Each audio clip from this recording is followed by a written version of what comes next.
ನಮಸ್ಕಾರ ವಿದ್ಯಾರ್ಥಿಗಳೇ, ನಾವಿವತ್ತು ಮ್ಯಾನೇಜ್ಮೆಂಟ್ ಅಕೌಂಟಿಂಗ್ನಲ್ಲಿ ಫಂಡ್ ಫ್ಲೋ ಸ್ಟೇಟ್ಮೆಂಟ್ ಯಾವ ರೀತಿ ಮಾಡೋದು ಅನ್ನೋದನ್ನು ಸ್ಟೆಪ್ ಬೈ ಸ್ಟೆಪ್ ಡಿಸ್ಕಸ್ ಮಾಡೋಣ.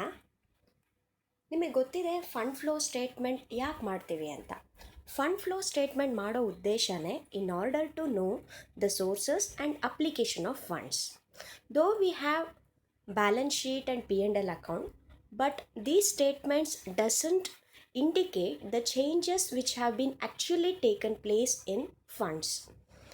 ಬ್ಯಾಲೆನ್ಸ್ ಶೀಟ್ ಮತ್ತು P&L ಅಕೌಂಟ್ ಇದ್ದರೂ ಕೂಡ ಈ ಬ್ಯಾಲೆನ್ಸ್ ಶೀಟ್ ಮತ್ತು P&L ಅಕೌಂಟು ಫಂಡ್ನಲ್ಲಿ ಯಾವ ರೀತಿ ಬದಲಾವಣೆ ಆಗಿದೆ ಅಥವಾ ವರ್ಕಿಂಗ್ ಕ್ಯಾಪಿಟಲಲ್ಲಿ ಏನು ಚೇಂಜ್ ಆಗಿದೆ ಅನ್ನೋದನ್ನು ನಮಗೆ ತಿಳಿಸೋದಿಲ್ಲ. ಹಾಗಾಗಿ ನಾವು ಫಂಡ್ ಫ್ಲೋ ಸ್ಟೇಟ್ಮೆಂಟ್ನ ಮಾಡ್ತೀವಿ. ಫಂಡ್ ಫ್ಲೋ ಸ್ಟೇಟ್ಮೆಂಟ್ನ ಮಾಡುವಾಗ there are 3 important steps. Step 1, preparation of schedule of changes in working capital. Step 2, ascertaining fund from operation. Step 3, fund flow statement. So ಇಲ್ಲಿ 3 ಇಂಪಾರ್ಟೆಂಟ್ ಸ್ಟೆಪ್ಸ್ನ ನೋಡ್ತೀವಿ. ಮೊದಲನೇದು schedule of changes in working capital ಅಂತ ಮಾಡ್ಕೊಳ್ಬೇಕಾಗತ್ತೆ. Working ಕ್ಯಾಪಿಟಲಲ್ಲಿ ಏನೇನು change ಆಗಿದೆ ಅಂದರೆ, ನಿಮಗೆ ಗೊತ್ತಿದೆ fund flow ಸ್ಟೇಟ್ಮೆಂಟ್ನ ನಾವು 2 years ಪೀರಿಯಡಲ್ಲಿ ಏನು ಬದಲಾವಣೆ ಆಗಿದೆ ಅದನ್ನು ಕಂಡುಹಿಡಿಯೋದಕ್ಕೆ ಮಾಡೋದು. ವರ್ಕಿಂಗ್ ಕ್ಯಾಪಿಟಲ್ಲು ಪ್ರೀವಿಯಸ್ ಇಯರ್ಗೂ ಕರೆಂಟ್ ಇಯರ್ಗೂ ಅಥವಾ ಯಾವುದಾದ್ರೂ 2 yearsನಲ್ಲಿ ಏನು ಚೇಂಜ್ ಆಗಿದೆ ಅಂತ ನೋಡೋದಕ್ಕೆ ಮಾಡ್ತಾಯಿದ್ದೀವಿ. First step changes in working capital ascertain ಮಾಡೋದು.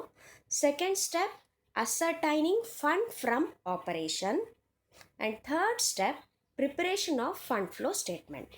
ಕೆಲವು ಸಲ ಏನಾಗುತ್ತೆ ಅಂದರೆ ಫಂಡ್ ಫ್ಲೋ ಸ್ಟೇಟ್ಮೆಂಟ್ ಮಾಡೋದಕ್ಕಿಂತ ಮುಂಚೆ ನಾವು ಫಿಕ್ಸ್ಡ್ ಅಸೆಟ್ಸ್ ಅಕೌಂಟ್ನ ಮಾಡ್ಕೊಳ್ಬೇಕಾಗತ್ತೆ. You have to see whether there is a purchase or sale of fixed assets. It depends on the problem ಮೇಲೆ ಇದು ಡಿಪೆಂಡ್ ಆಗಿರುತ್ತೆ. ಕೆಲವು ಸಲ ಯಾವ ಫಿಕ್ಸ್ಡ್ ಅಸೆಟ್ಸ್ ಅಕೌಂಟನ್ನು ಮಾಡದೇ ನಾವು ಫಂಡ್ ಫ್ಲೋ ಸ್ಟೇಟ್ಮೆಂಟ್ನ ಮಾಡ್ಬೋದು.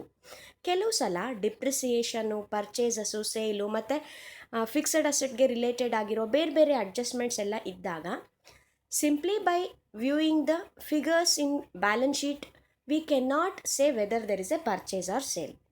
ಅಂಥ ಟೈಮ್ನಲ್ಲಿ ನಾವೇನು ಮಾಡ್ತೀವಿ, ಫಿಕ್ಸ್ಡ್ ಅಸೆಟ್ಸ್ ಅಕೌಂಟ್ನ ಪ್ರಿಪೇರ್ ಮಾಡ್ಕೊಳ್ತೀವಿ.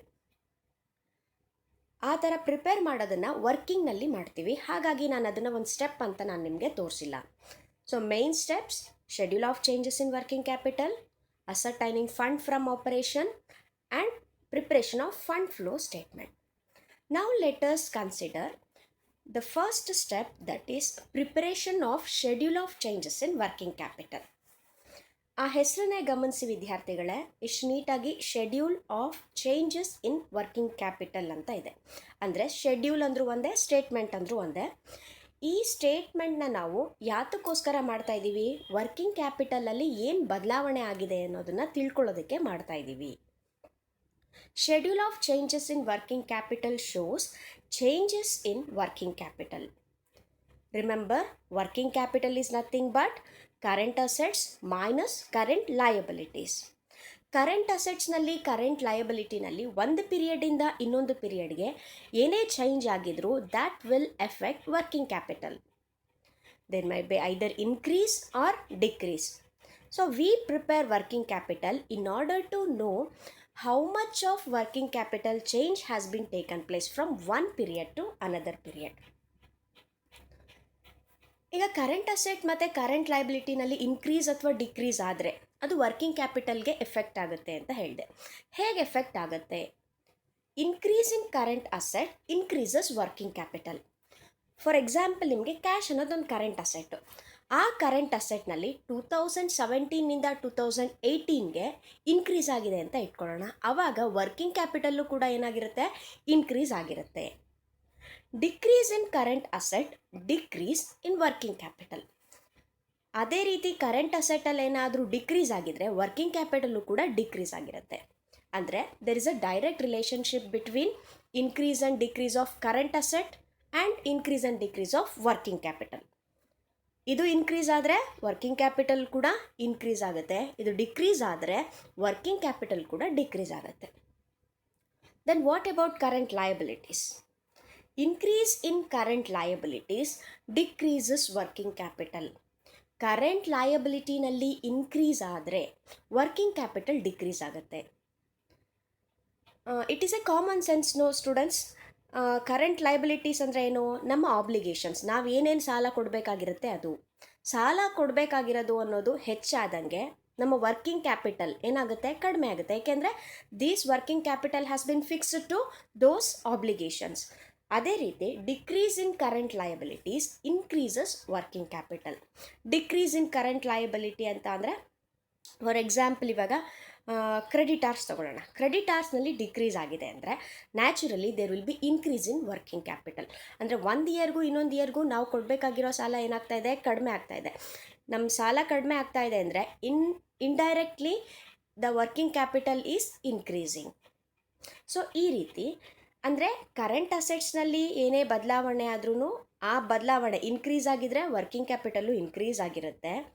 ಆದರೆ ಕರೆಂಟ್ ಲಯಬಿಲಿಟೀಸ್ನಲ್ಲಿ ಏನೇ ಬದಲಾವಣೆ ಆದರೂ ಅದರ ಆಪೋಸಿಟ್ ಎಫೆಕ್ಟು ವರ್ಕಿಂಗ್ ಕ್ಯಾಪಿಟಲ್ ಮೇಲೆ ಆಗುತ್ತೆ. ಇನ್ಕ್ರೀಸ್ ಆದರೆ ವರ್ಕಿಂಗ್ ಕ್ಯಾಪಿಟಲ್ ಡಿಕ್ರೀಸ್ ಆಗುತ್ತೆ, ಇದು ಡಿಕ್ರೀಸ್ ಆದರೆ ವರ್ಕಿಂಗ್ ಕ್ಯಾಪಿಟಲು ಇನ್ಕ್ರೀಸ್ ಆಗುತ್ತೆ. So this is the very basic things we have to remember. ಇದನ್ನು ನಮಗೆ ಗೊತ್ತಾಗಲಿಲ್ಲ ಅಂದರೆ ನಮಗೆ schedule of changes in working capital ಮಾಡೋದಕ್ಕೆ ಸಾಧ್ಯ ಆಗಲ್ಲ. So remember these things and then we shall move on to the next step, that is format of schedule of changes in working capital. ಈ format 2 ಸ್ಲೈಡ್ನಲ್ಲಿ ನಾನು ಹಾಕಿದ್ದೀನಿ, continuation ಇದೆ. ಈ ಫಾರ್ಮ್ಯಾಟ್ನಲ್ಲಿ ಗಮನಿಸಿ, we have 5 important columns. 5 important column ಇದೆ. Particulars, previous year, current year, effect on working ಕ್ಯಾಪಿಟಲ್ನಲ್ಲಿ ಮತ್ತು ಎಗೈನ್ ಸಬ್ ಡಿವಿಷನ್ ಇನ್ಕ್ರೀಸ್ ಮತ್ತು ಡಿಕ್ರೀಸ್ ಅಂತ. ಇವಾಗ ಪರ್ಟಿಕ್ಯುಲರ್ಸ್ ಕಾಲಮ್ನಲ್ಲಿ ಫಸ್ಟ್ ನಾವು ಕರೆಂಟ್ ಅಸೆಟ್ಸ್ ಬರ್ಕೊಳ್ತೀವಿ.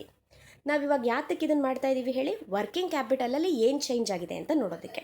ವರ್ಕಿಂಗ್ ಕ್ಯಾಪಿಟಲಲ್ಲಿ ಆಗಿರೋ ಚೇಂಜ್ ನೋಡಬೇಕು ಅಂತ ಹೇಳಿದ್ರೆ ನಮಗೆ ಬೇಕಾಗೋದೇನು? ಕರೆಂಟ್ ಅಸೆಟ್ ಎಷ್ಟಿತ್ತು, ಕರೆಂಟ್ ಲಯಬಿಲಿಟೀಸ್ ಎಷ್ಟಿದೆ, ಅದರಿಂದ ಅದನ್ನ ಮೈನಸ್ ಮಾಡಿದ್ಮೇಲೆ ವರ್ಕಿಂಗ್ ಕ್ಯಾಪಿಟಲ್ ಹೆಂಗೆ ಬರುತ್ತೆ ಅಂತ.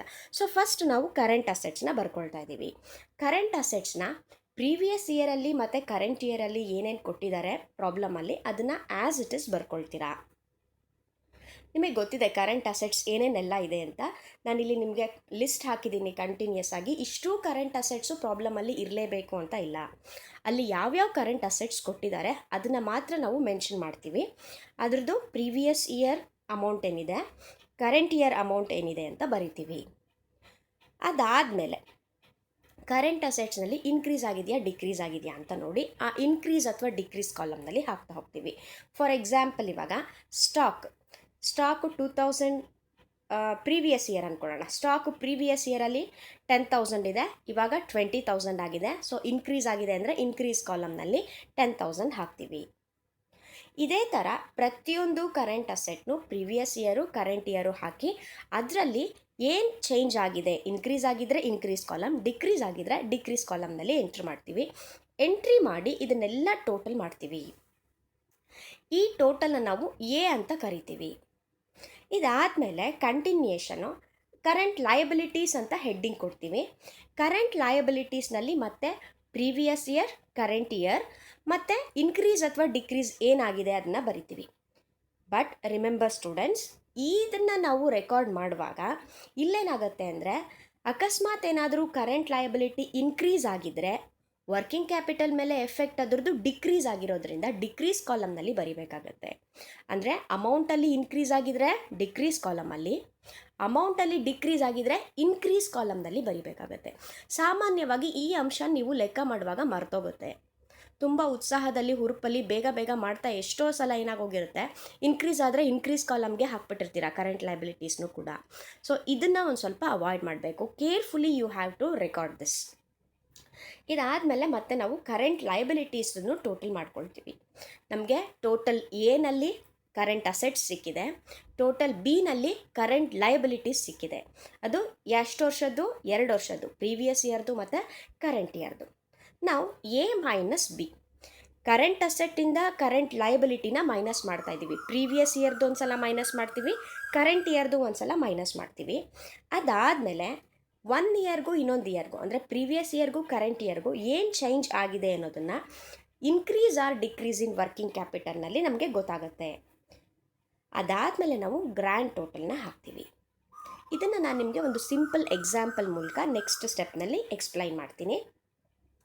ಇದೆರಡೂ ಒಂದೇ ಸ್ಲೈಡ್ನಲ್ಲಿ ಮಾಡೋಕ್ಕಾಗಲಿಲ್ಲ ಅಂತ ಸಿಂಪಲ್ಲಾಗಿ ಒಂದು ಚಿಕ್ಕದು ಸ್ಲೈಡ್ ಮಾಡಿದ್ದೀನಿ ಫಾರ್ಮ್ಯಾಟ್ದು. ಕರೆಂಟ್ ಅಸೆಟ್ಸ್ನೆಲ್ಲ ಬರಿತೀವಿ, ಅದಾದಮೇಲೆ ಅದರದ್ದು ಚೇಂಜಸ್ ಬರ್ಕೊಳ್ತೀವಿ, ಟೋಟಲ್ ಹಾಕ್ತೀವಿ. ಅದೇ ಥರ ಕರೆಂಟ್ ಲಯಬಿಲಿಟೀಸ್ ಬರೆದು ಅದ್ರದ್ದು ಚೇಂಜಸ್ ಏನಿದೆ ಅಂತ ಬರಿತೀವಿ, ಟೋಟಲ್ ಬಿ ಹಾಕ್ತೀವಿ. ಅದಾದಮೇಲೆ ಎ-ಬಿ ಅಂತ ಅಂದಾಗಲೇ ನಮಗೆ ವರ್ಕಿಂಗ್ ಕ್ಯಾಪಿಟಲ್ ಸಿಕ್ಕಿರುತ್ತೆ. ಅಂದರೆ ಎ-ಬಿ ಅಂತ ಅಂದರೆ ಏನು? Current asset minus current liability. Previous ಇಯರಲ್ಲಿ ವರ್ಕಿಂಗ್ ಕ್ಯಾಪಿಟಲ್ ಏನಿದೆ ಅಂತ ಸಿಕ್ಕಿದೆ, ಕರೆಂಟ್ ಇಯರಲ್ಲಿ ವರ್ಕಿಂಗ್ ಕ್ಯಾಪಿಟಲ್ ಏನಿದೆ ಅಂತ ಸಿಕ್ಕಿದೆ.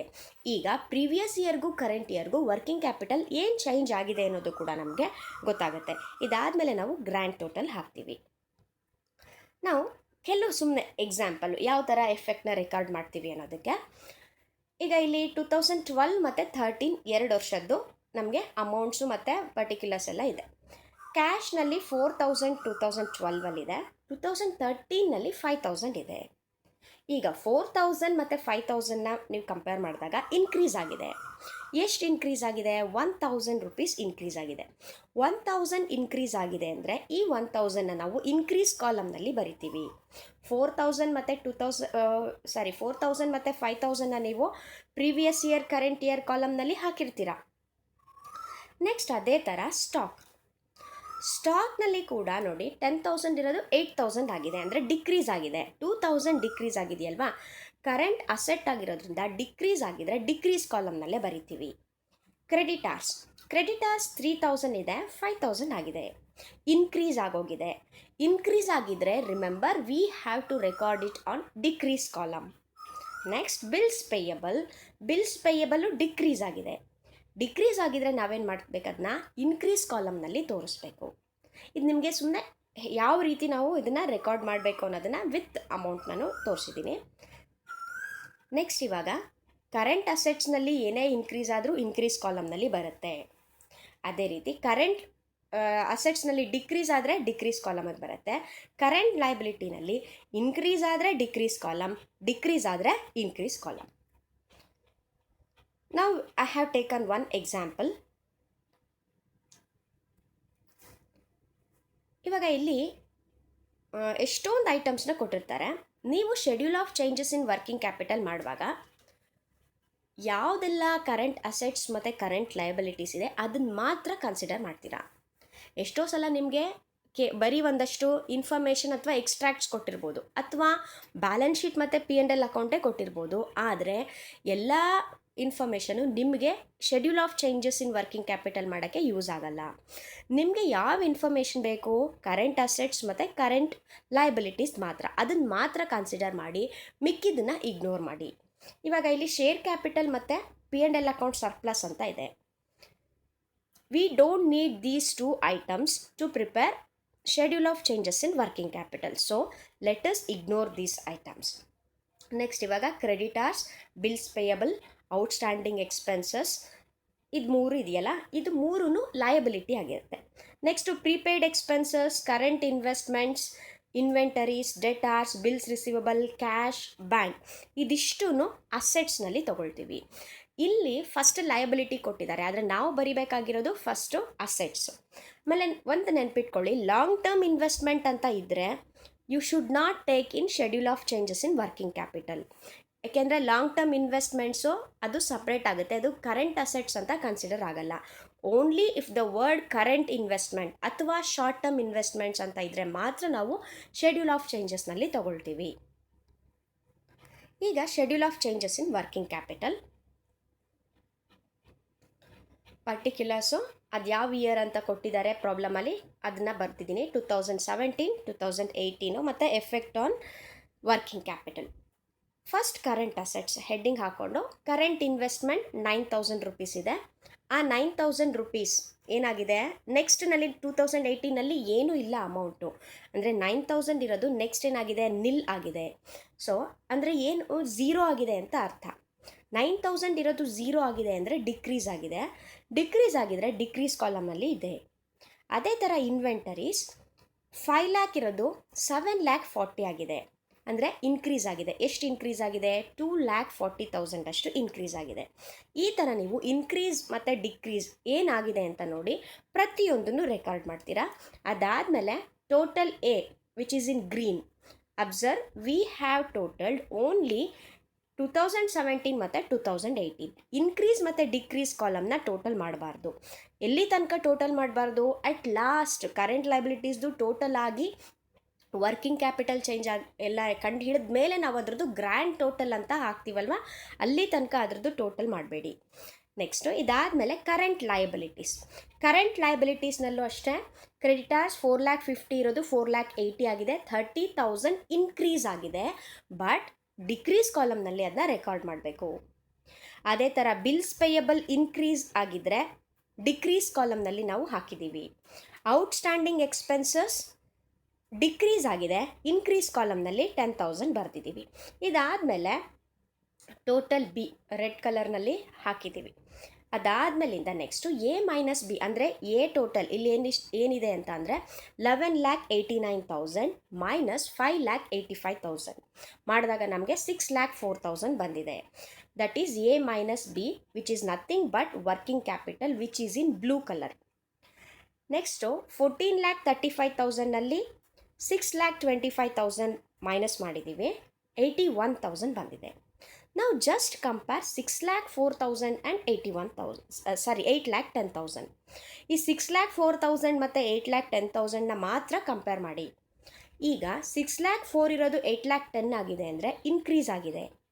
ಸೊ ಇನ್ಕ್ರೀಸ್ ಆಗಿರೋದು ಎಷ್ಟು ಅಂತ ಡಿಫ್ರೆನ್ಸ್ ಕಂಡಿಡಿದ್ರೆ ದಟ್ ಈಸ್ ನಥಿಂಗ್ ಬಟ್ 2,06,000. ಇದನ್ನು ನಾವು ಬ್ಯಾಲೆನ್ಸಿಂಗ್ ಫಿಗರ್ ಅಕೌಂಟ್ಸ್ನಲ್ಲಿ ಹೇಗೆ ಹಾಕ್ತೀವಿ ಆ ಥರ 2,06,000 ಬರ್ತಿದೆ. ನಾವು 8,10,000 8,10,000 ಇದೆರಡೂ ಕಾಲಮ್ದು ಟೋಟಲ್ ಆಯಿತು. ಇವಾಗ ನಾವು ಇನ್ಕ್ರೀಸ್ ಡಿಕ್ರೀಸ್ ಕಾಲಮ್ಗೆ ಬನ್ನಿ. ಇಲ್ಲಿ ವರ್ಕಿಂಗ್ ಕ್ಯಾಪಿಟಲ್ ಏನಾಗಿದೆ? ಇನ್ಕ್ರೀಸ್ ಇನ್ ವರ್ಕಿಂಗ್ ಕ್ಯಾಪಿಟಲ್ ಅಲ್ವಾ? ಇನ್ಕ್ರೀಸ್ ಇನ್ ವರ್ಕಿಂಗ್ ಕ್ಯಾಪಿಟಲ್ ಆಗಿದ್ದರೆ ಆ ಬ್ಯಾಲೆನ್ಸಿಂಗ್ ಫಿಗರ್ ನಮಗೆ ಡಿಕ್ರೀಸ್ ಇನ್ ವರ್ಕಿಂಗ್ ಕ್ಯಾಪಿಟಲ್ನಲ್ಲಿ ಹಾಕೋಬೇಕಾಗತ್ತೆ. ಸೊ ಇನ್ಕ್ರೀಸ್ ಆಗಿರೋದ್ರಿಂದ ಡಿಕ್ರೀಸ್ ಕಾಲಮ್ನಲ್ಲಿ 2,06,000 ಹಾಕ್ತೀರಾ. ನಾವು you total only increase and decrease column, increase ಮತ್ತು ಡಿಕ್ರೀಸ್ ಕಾಲಮ್ ಮಾತ್ರ ಟೋಟಲ್ ಮಾಡ್ಕೊಳ್ಳಿ. ಆವಾಗ ಹೇಗೆ ನಿಮಗೆ ಬ್ಯಾಲೆನ್ಸ್ ಶೀಟ್ನಲ್ಲಿ ಎರಡೂದು ಟೋಟಲ್ ಒಂದೇ ಥರ ಬರುತ್ತೋ ಆ ಥರ ಇಲ್ಲೂ ಕೂಡ ಎರಡು ಟೋಟಲು ಸೇಮ್ ಇರುತ್ತೆ. This is how we prepare schedule of changes in working capital. Hope you understood this. ಇದರಲ್ಲಿ ಮುಂದೆ ನಾನು ಕೆಲವು ಪ್ರಾಬ್ಲಮ್ಸ್ನ ಹಾಕಿದ್ದೀನಿ. ಆ ಪ್ರಾಬ್ಲಮ್ಸ್ ಈಗಾಗಲೇ ನಿಮಗೆ ವಾಟ್ಸಪ್ನಲ್ಲಿ ಕೂಡ ಹಾಕಿದ್ದೀನಿ ಪ್ರಾಕ್ಟೀಸ್ ಮಾಡೋದಕ್ಕೆ ಅಂತ.